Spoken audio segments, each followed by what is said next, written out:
সীমান্তে হত্যার বিষয়ে বাংলাদেশের প্রতিবাদের কোনো ব্যাখ্যা ভারত এখনো দেয়নি বলে জানিয়েছেন পররাষ্ট্র উপদেষ্টা তৌহিদ হোসেন।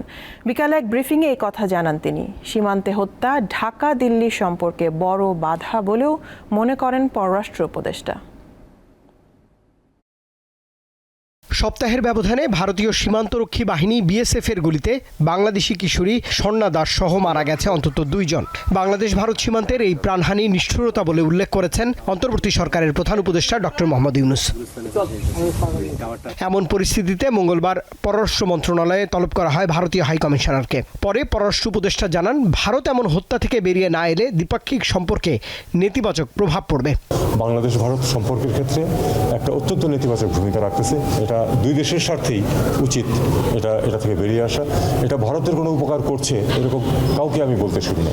যারা এটা করেছে তাদেরকে বিচারের সম্মুখীন করা হোক। জানান, সীমান্ত হত্যা নিয়ে বাংলাদেশের প্রতিবাদের কোনো ব্যাখ্যা এখন পর্যন্ত দেয়নি ভারত।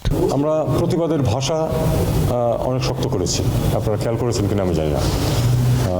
আমাদের এইটুকুই এই মুহূর্তে করার আছে, এইটুকুই আসলে। আমরা তো এটা নিয়ে যুদ্ধ বাঁধাবো না, তাই না? এটা তো আপনাদেরকে বুঝতে হবে। তবে হাইকমিশনার প্রণয় ভার্মা জানান, এখনও ভারত বাংলাদেশের সাথে বন্ধুত্বপূর্ণ সম্পর্ক এগিয়ে নিতে বদ্ধপরিকর। অবশ্য সীমান্তে হত্যার বিষয়ে কোনো মন্তব্য করেননি তিনি।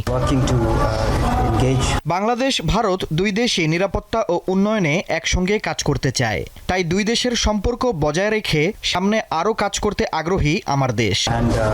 এদিকে সচিবালয়ে স্বরাষ্ট্র উপদেষ্টা জানান, সীমান্তে হত্যা বন্ধে কাজ করছে সরকার। আলোচনা হয়েছে, এই জন্য আমি এখানে শুধু বলবো, আমি ভবিষ্যতে এই ধরনের ঘটনা যেন না ঘটে এই ব্যবস্থা নেওয়ার জন্য আমি সংশ্লিষ্ট অথরিটিকে আদেশ করেছি।